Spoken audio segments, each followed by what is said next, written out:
Exhortaos unos a otros cada día mientras todavía se dice hoy, no sea que alguno de ustedes sea endurecido por causa del pecado. Hebreos 3:13.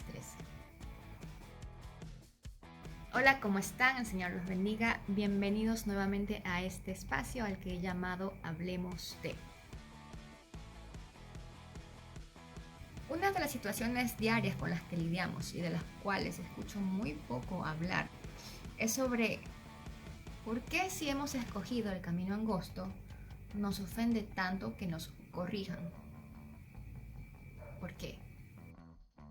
Alguien dijo muy sabiamente que el cristiano debe ser y buscar ser inofendible, porque lo cierto es que hemos sido llamados a crucificar nuestra carne, y nuestra carne evidentemente incluye nuestro orgullo.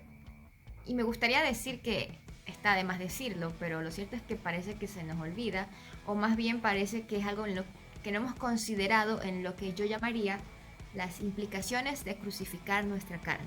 Seamos inofendibles. Veamos también qué dice Filipenses 2:8. Haya pues en ustedes este sentir que hubo también en Cristo Jesús, el cual, siendo en forma de Dios, no estimó el ser igual a Dios como cosa a que aferrarse, sino que se despojó a sí mismo tomando forma de siervo. Hecho semejante a los hombres, y estando en la condición de hombre, se humilló a sí mismo, haciéndose obediente hasta la muerte y muerte de cruz. Quizás esto por sí mismo no nos ayude a entender qué es esto de humillarse a sí mismo, porque no se trata de buscar que lo humillen, ni de autoflagelarse, ni nada parecido. Y como yo siempre digo, la palabra explica la palabra. Entonces veamos qué más dice la palabra. En Mateo 16:24 dice: si alguno quiere venir en pos de mí, dice Jesús, niéguese a sí mismo, tome su cruz y sígame.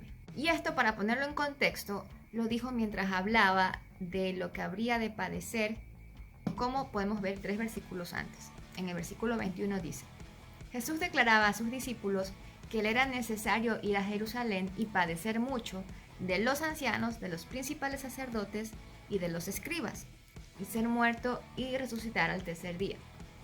Es decir, como relata Isaías 53, específicamente, más claramente el versículo 7, por amor a sus ovejas, sabiendo lo que había de venir, que había de padecer afrenta, esto es, injusticias, aún angustiado y afligido, enmudeció y no abrió su boca.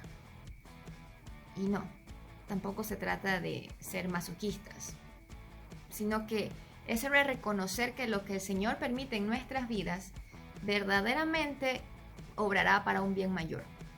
No importa que nos parezca injusto. Sabemos que si el Señor lo está permitiendo, es para un bien mayor. Entonces, yo obedeceré imitando a aquel que soportó las humillaciones, porque confío en que Dios juzgará mi causa y que, conforme a su voluntad, en el tiempo de su voluntad, me librará y me levantará de la circunstancia en la que esté pasando en ese momento. Ahora, ¿cuál es la otra razón por la que es importante ser inofendibles? Como reza el versículo que se leyó al principio, hemos sido llamados no solamente a animarnos, sino también a exhortarnos. Pero claro que esto lo deberíamos de hacer en amor y en sabiduría. Pero lo cierto es que eso no siempre pasa. Y no estoy de acuerdo con aquellos que desestiman el mandamiento con la excusa de no querer herir al otro. No, eso es necedad. El amor corrige. Cuando corregimos mal o somos mal corregidos, por causa de nuestro orgullo herido se generan distancias y rencores. Y de hecho es por esto que muchos optan por negar el mandamiento y callan. Y no solo callan, sino que a veces es peor porque le dicen a otros que callen. Y es todavía mucho peor cuando acusan a otros por no callar. Con todo, la solución a todo esto no es callar, sino, diré, que más bien la solución es predicar sobre esto, predicar sobre esto, o sea, enseñar sobre esto. ¿Por qué? Nuestro Señor nos dijo que este camino es estrecho y ciertamente no nos haremos ningún bien si nos engañamos soñando con que lo estrecho se parece a lo ancho. No cometan ese mal. Entonces, ¿a qué me refiero cuando digo que necesitamos predicar sobre esto? Por supuesto que no me refiero simplemente a decirles al resto, exhorten y ya. Eso sería bastante irresponsable. Ya había mencionado antes que para exhortar hay que hacerlo en amor y con sabiduría. Por lo tanto, debería de importarnos crecer en amor y sabiduría para poder ejercerlo correctamente, o sea, para poder exhortar correctamente.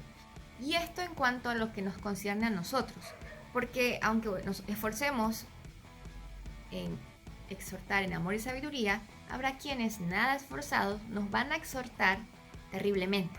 O faltará amor, o faltará sabiduría, o faltarán las dos.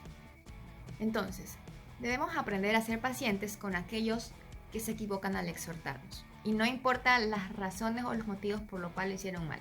Eso no debiera de importarnos, eso no es lo importante. Debemos ser inofendibles a pesar de. Nota que acabo de conectar el ser pacientes con ser inofendibles. ¿Ya notaron que cuando somos verdaderamente pacientes es muy difícil que nos ofendamos? Y es que muchas veces nos ofendemos porque malinterpretamos las palabras y las intenciones del otro. Y no fuimos pacientes, no esperamos, no escuchamos correctamente, no tomamos el tiempo para preguntar y asegurarnos de que lo que entendimos fue lo que nos estaban diciendo.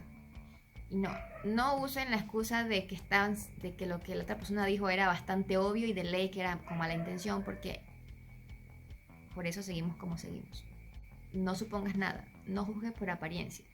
No importa si te viró los ojos cuando te lo dijo, asegúrate que lo entendiste bien, porque de verdad que las apariencias muchas veces engañan. Ahora bien, Romanos 12:8 habla de la exhortación como un don. Entonces, pensaremos que solo los que tienen este don pueden ejercerla, o sea, pueden exhortar. ¿Contradice acaso esto lo que vimos recién en Hebreos 3:13? Les adelanto que no. Si leemos correctamente Romanos 12, notaremos dos cosas. Primero, en el versículo 6, hablando de uno de los dones, dice que el tal debe ser usado conforme a la medida de fe dada. Y segundo, ahí mismo en el versículo 8, hablando de los dones, se menciona al que hace misericordia. Entonces, ¿significa que no todos estamos llamados a ser misericordiosos? Por supuesto que no. En conclusión, les exhorto a exhortar, pero no sin descuidar el estudio de la palabra. Les exhorto a ser pacientes con aquellos que nos ofenden, pero, de nuevo, a ser pacientes. Eso se aprende, hay que aprenderlo. De hecho, la paciencia es un fruto del Espíritu. Pero sobre todo, les exhorto y les animo a meditar en todo el consejo de nuestro Señor, porque, de nuevo, nada es tan simple como parece. Necesitamos meditar y entender qué es lo que conviene que hagamos en cada situación y en cada circunstancia. De nuevo, no dejemos abandonada la exhortación, por supuesto también el ánimo, el aprender, no solamente para exhortar correctamente, sino también para ser pacientes, porque vamos a ser ofendidos más de lo que quisiéramos.